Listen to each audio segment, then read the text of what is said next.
Good evening my dear students. আজ class 10-এর আরও একটা ক্লাস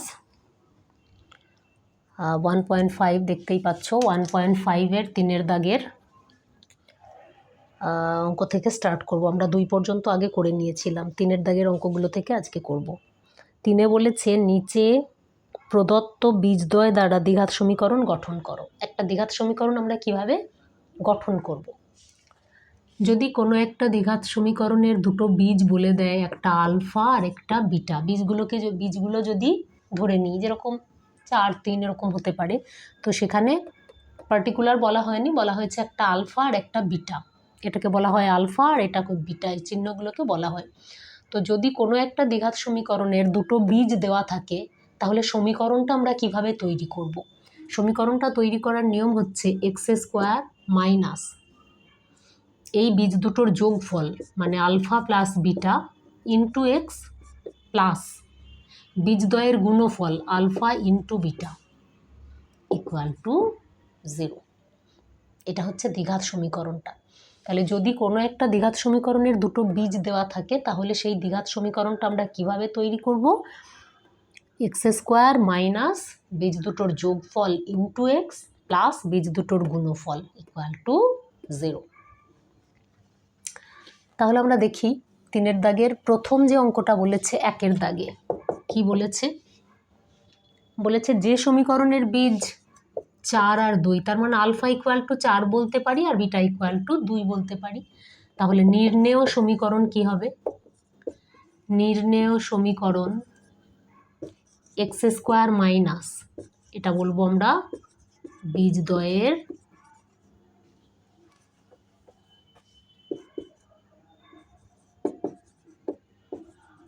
যোগফল ইন্টু এক্স প্লাস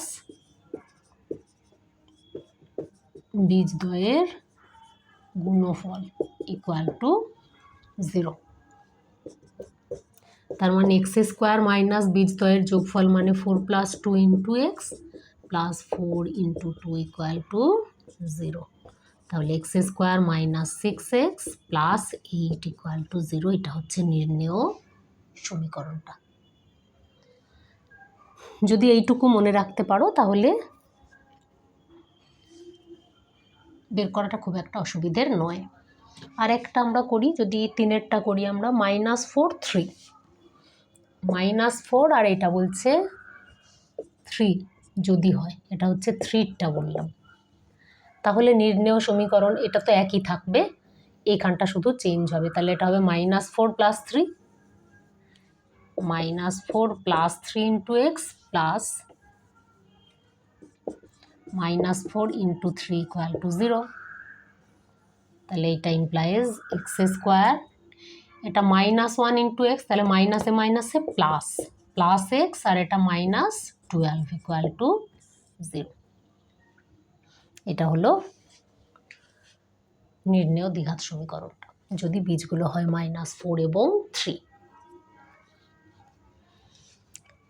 বাকি যে দুটো রইল সে দুটো একই রকম প্রসেস, তোমরা বাড়িতে চেষ্টা করবে। 3-এর দাগেরটা হলো। এবার আমরা 4 করব। 4-এ কি বলেছে দেখি?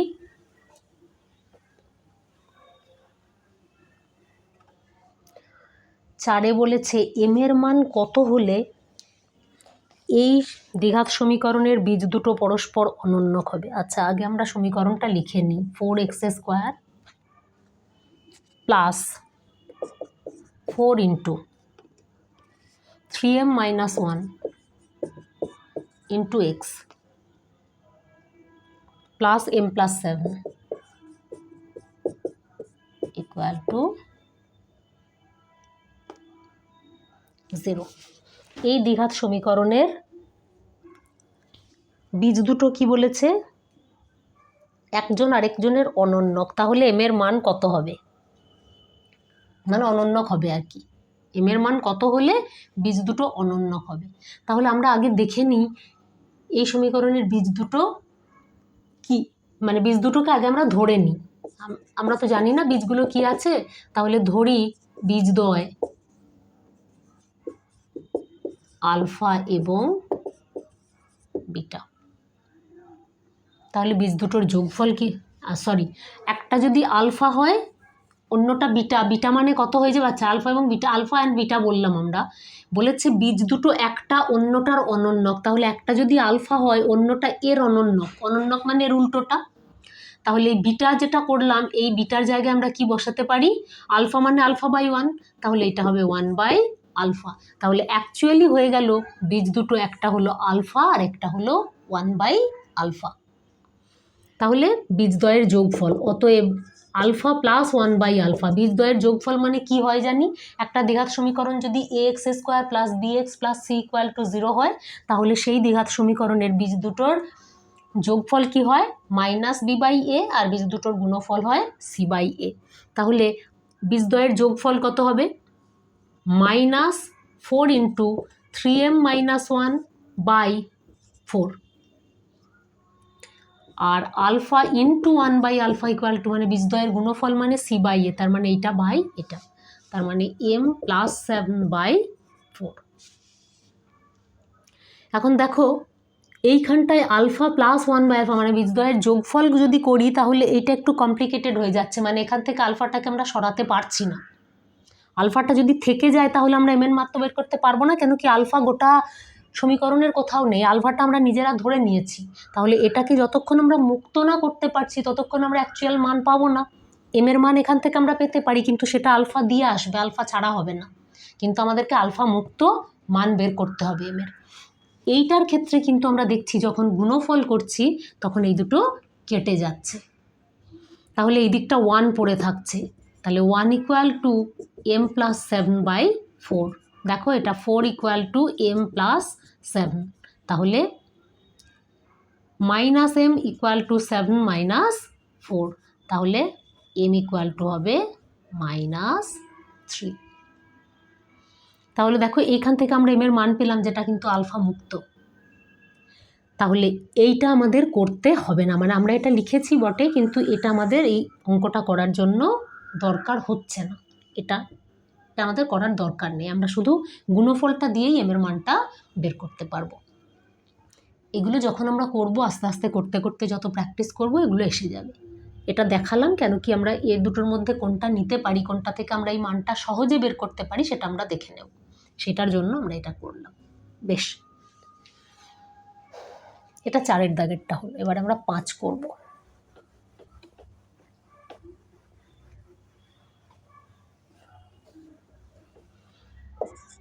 পাঁচেরটা কি বলেছে দেখো, b minus c into x square, b minus c into x square plus c minus a into x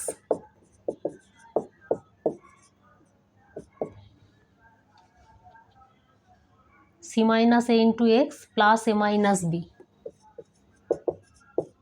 equal to 0। দ্বিঘাত সমীকরণের বীজদ্বয় সমান হলে প্রমাণ করো 2b equal to a plus c. বীজ দুটো সমান বলেছে, তাহলে দুটো বীজ একই ধরব। তাহলে যদি আমরা এরকম করি, ধরি বীজদ্বয়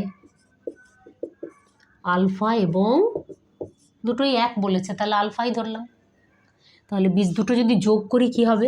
alpha plus alpha plus alpha, বীজ দুটোর যোগফল কি হয়?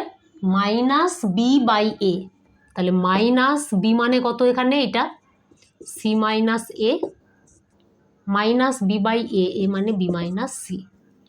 আর আলফা মানে বীজদ্বয়ের গুণফল সমান কত হবে? বীজদ্বয়ের গুণফল হচ্ছে সি বাই এ, তার মানে a minus b by b minus c. তাহলে এইটা ইমপ্লাইজ 2 আলফা ইকুয়াল টু, এটাকে যদি আমরা মাইনাস দিয়ে গুণ করে দিই তাহলে a minus c by b minus c. তাহলে alpha equal to a minus c by 2 into b minus c. অসুবিধে নেই। এইটা থেকে আমরা কি পাবো? Alpha square equal to a minus b by b minus c. এখন এই শর্তটা, এই জিনিসটা যদি আমাদেরকে প্রমাণ করতে হয় তাহলে এই আলফাটা মুক্ত আমাদেরকে সম্পর্ক তৈরি করতে হবে। তাহলে আলফাটাকে কিভাবে আমরা মানে অপসারিত করতে পারি, সরাতে পারি না। এখানে আলফা স্কোয়ারের মান আমরা একটা পেয়েছি, আর এখানে পেয়েছি আলফার মান। যদি এটাকে আলফা স্কোয়ার আমরা করতে পারি, তাহলে এটাও আলফা স্কোয়ারের মান, এটাও আলফা স্কোয়ারের মান, তাহলে এই মান দুটোকে আমরা তুলনা করতে পারি। তাহলে এইখানটায় আগে আমরা আলফা স্কোয়ার করে নিই। আলফা ইকুয়াল টু যদি এটা হয়, তাহলে আলফা স্কোয়ার ইকুয়াল টু কত হবে? এ মাইনাস সি তার হোল স্কোয়ার, মানে গোটাটারই হোল স্কোয়ার। তাহলে যদি ভেঙে ভেঙে লিখি এ মাইনাস সি এর হোল স্কোয়ার বাই এই গোটাটার হোল স্কোয়ার, তার মানে এই গোটাটার যদি হোল স্কোয়ার হয় তাহলে 2 এর স্কোয়ারও হবে। 2 এর স্কোয়ার মানে 4 ইন্টু বি মাইনাস সি এর হোল স্কোয়ার। এটা আমরা করতে পারি। এখন এটাও আলফা স্কোয়ার, এটাও আলফা স্কোয়ার, যদি আমরা এটাকে 1 নম্বর বলি আর এটাকে 2 নম্বর বলি, সমীকরণ যদি নাম দিতেই পারি আর কি, তাহলে 1 এবং 2 আমরা তুলনা করব। তুলনা করলে কি পাই দেখি। তাহলে এখানে আমরা বলবো 1 নম্বর ও 2 নম্বর সমীকরণ তুলনা করে পাই। কি পাবো? a মাইনাস সি তার whole square by 4 into b minus c whole square equal to a minus b by b minus c. এটা ইমপ্লাইজ। এখানটা মুছে দিলাম, এইটুকু আর লাগবে না, এখন আমাদের হয়ে গেছে। দেখো এখানে b minus c whole square আছে, এখানে বি মাইনাস সি আছে, তাহলে এইটার সঙ্গে একটা বি মাইনাস সি কেটে গেল। তাহলে ওপরে কি পড়ে রইল? এ মাইনাস সি এর হোল স্কোয়ার। যদি এটাকে আমরা ভাঙি তাহলে কি পাবো? A square minus 2ac plus c square by এটা 4b minus 4c equal to a minus b by 1। কোনাকুনি যদি আমরা গুণ করি তাহলে square minus 2ac plus c square equal to, এই দুটো গুণ হবে। আমরা যদি একবারে গুণ করে নিই তাহলে প্রথম এর সঙ্গে একে, তারপর এর সঙ্গে একে, এর সঙ্গে একে গুণ করলে কত হবে? 4ab, তারপরেরটা হবে মাইনাস 4b স্কোয়ার, তারপর এর সঙ্গে এটা মাইনাস 4ac, তারপরে এর সঙ্গে এটা মাইনাসে মাইনাসে প্লাস 4bc। এবারে সবগুলোকে আমরা লেফট সাইডে নিয়ে আসবো, বাঁদিকে নিয়ে আসবো। তাহলে কত হবে? Square minus 2ac plus c square minus 4ab plus 4b square plus 4ac minus 4bc equal to 0। এবার আমরা একটু সিম্পলিফাই করে নিই, এখানটায় কি আছে একটু দেখে নিই।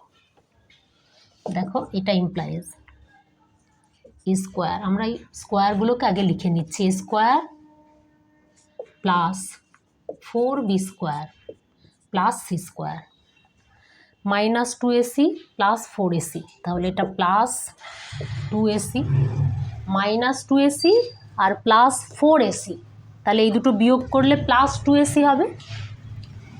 তারপরে আছে মাইনাস 4ab আর একটা আছে মাইনাস 4bc ইকুয়াল টু 0। বাকি সবগুলো আমাদের লেখা হয়ে গেল। এইটা ইমপ্লাইজ আমরা এরকম করতে পারি এ স্কোয়ার প্লাস মাইনাস 2bর whole square plus c square. এই লাইনটা মুছলাম।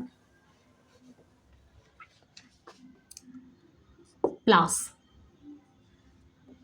2 ইন্টু এই দুটো 2 into a into minus 2b plus 2 into minus 2b into c plus 2 into c into a equal to. কেন লিখলাম? এটা কোথা থেকে পেলাম? এই যে জিনিসটা আছে এইটাকে আমরা একটু সাজিয়ে লিখলাম। দেখো এ স্কোয়ার যেরকম ছিল রইল, 4b স্কোয়ারটাকে আমরা মাইনাস 2bর হোল স্কোয়ার লিখেছি। মাইনাস 2bর হোল স্কোয়ার মানে 4b স্কোয়ারই হয়, তাহলে এটা মাইনাস 2bর whole square plus c square যেমন ছিল রাখলাম।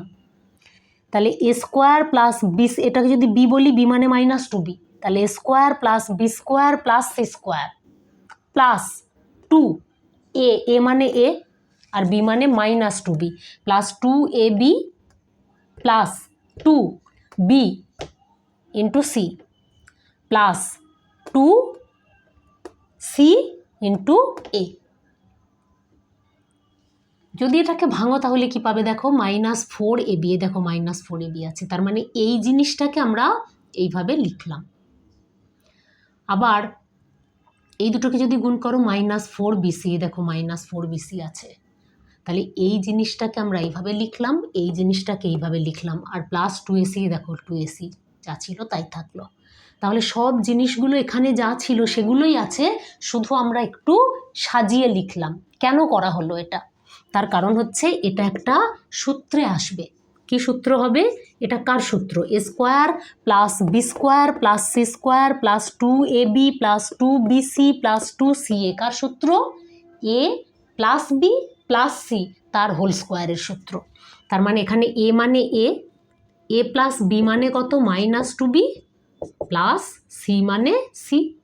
তাহলে a plus b plus c তার হোল স্কোয়ার। এইটা হচ্ছে, এই গোটা জিনিসটা হচ্ছে a plus b plus c তার হোল স্কোয়ারের সূত্র। তাহলে এইটা আমরা লিখতে পারলাম। এইটা ইমপ্লাইজ দেখো a -2b প্লাস সি, এইটার হোল স্কোয়ার যদি 0 হয় তাহলে এইটা ইকুয়াল টুও 0 হবে। তাহলে আমরা একবারেই করে দিই, এইটা ইকুয়াল টু 0। এখানে প্লাসে মাইনাসে একেবারে মাইনাস বসিয়ে দেওয়া হয়েছে। তাহলে a plus c equal to কত হবে? 2b। দেখো আমাদের 2b equal to a plus c বের করতে দেওয়া ছিল, তাহলে আমাদের প্রমাণ হয়ে গেল। পাশে আমরা বলে দেব প্রমাণিত। হয়ে গেল। বেশ, 5এরটা তো আমরা করলাম, 5এরটা আর 6এরটা একই রকম। 6এরটাও বলেছে বীজ দুটো যদি সমান হয় তাহলে এই শর্তটা, মানে এই রিলেশনটা, এই সম্পর্কটা তৈরি করতে হবে। বাড়িতে এটা চেষ্টা করো। 7এরটা করছি আমরা। 7এ কি বলেছে দেখো, 7এ বলেছে প্রমাণ করো 2 into a square plus b square, 2 into a square plus b square into এক্সের square plus 2 into a plus b into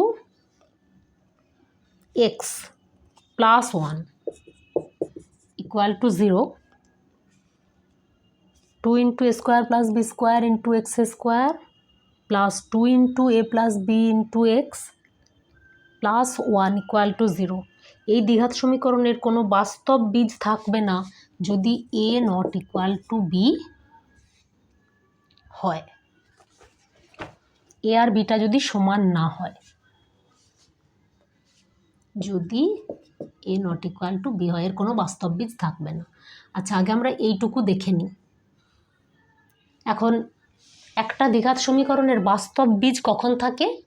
যখন বি স্কোয়ার মাইনাস 4ac 0 অথবা গ্রেটার দ্যান 0 হয়, তাহলে বাস্তব বীজ থাকে। যখন b square minus 4ac equal to 0 তখন দুটো বাস্তব এবং সমান মান পায়, সমান বীজ পাই।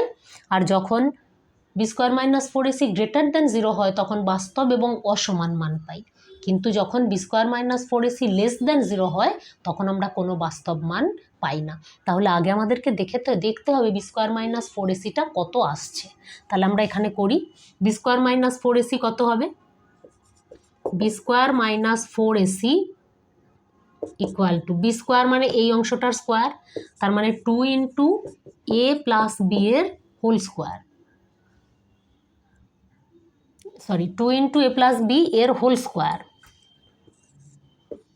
B square minus 4 into a মানে এইটা 2 into a square plus b square minus 4 a মানে এই অংশটা ইন্টু সি, সি মানে 1। এইটার মান আমাদেরকে বের করতে হবে। তাহলে এইটা সমান কত দেখো, 4 ইন্টু এইটার হোল স্কোয়ার মানে a square plus 2ab plus b square, এই অংশটা হয়ে গেল আমাদের, মাইনাস এটা 8 a square minus 8 b square. এটার সঙ্গে 1 গুণ করলে 4 দুগুণে 8ই হয়, 8 ইন্টু 1 মানে 8ই হয়, তার সঙ্গে এটা গুণ তাহলে -8 মাইনাস 8b², তাহলে এইটা ইকুয়াল টু, এটাকে আমরা গুণ করে দিই, তাহলে 4a² plus 8ab plus 4b² minus 8a² minus 8b², এইটুকুতে আমাদের কোনো অসুবিধে নেই, এইটা ইকুয়াল টু, তাহলে দেখো প্লাস 4a² মাইনাস 8a², তাহলে এখানে -4a² রইল, এখানে প্লাস 8ab যেমন ছিল রইল, আর এই দুটো যদি বিয়োগ করি -4b² পেলাম। এখানটা একটু মুছলাম, তাহলে এইটা ইকুয়াল টু, দেখো এইগুলো থেকে যদি আমরা -4 কমন নিই তাহলে ব্র্যাকেটে কি পড়ে থাকবে, a² minus 2ab plus b²।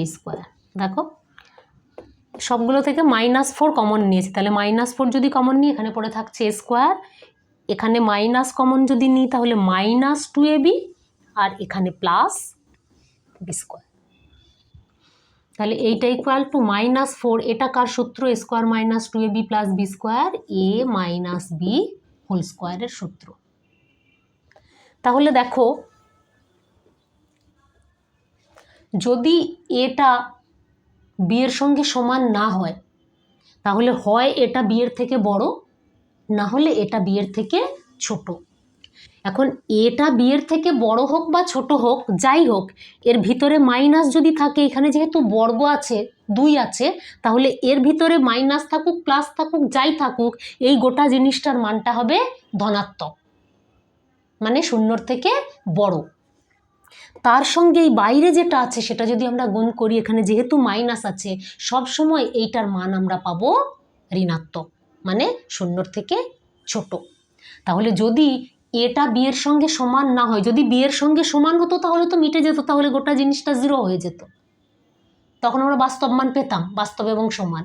কিন্তু যদি এটা b এর সঙ্গে সমান না হয় তাহলে ভিতরটা প্লাস হোক মাইনাস হোক যাই হোক, তার সঙ্গে তার যেহেতু বর্গ আছে, তাহলে বর্গ থাকলে এই অংশটা সবসময় পজিটিভ বা ধনাত্মক, আর ধনাত্মকের সঙ্গে যদি ঋণাত্মক গুণ করি এখানে প্লাস দিয়ে আসবে, আর এখানে মাইনাস আছে, তাহলে প্লাসে মাইনাসে যখন গুণ করবো অলওয়েজ এটার মানটা হয়ে যাবে মাইনাস, তাহলে সেটা হয়ে যাবে <0, আর যখনই b² মাইনাস 4ac মান <0 হবে তখনই আমরা তার কোনো বাস্তব মান পাবো না। তাহলে এখানে আমরা দেখছি যে বীজগুলো সেগুলো অবাস্তব, বাস্তব মান এখানে পাবো না আমরা যদি a≠0 হয়। খুব ভালো অঙ্ক, ভালো করে রাখবে। আজকে এই পর্যন্তই থাক।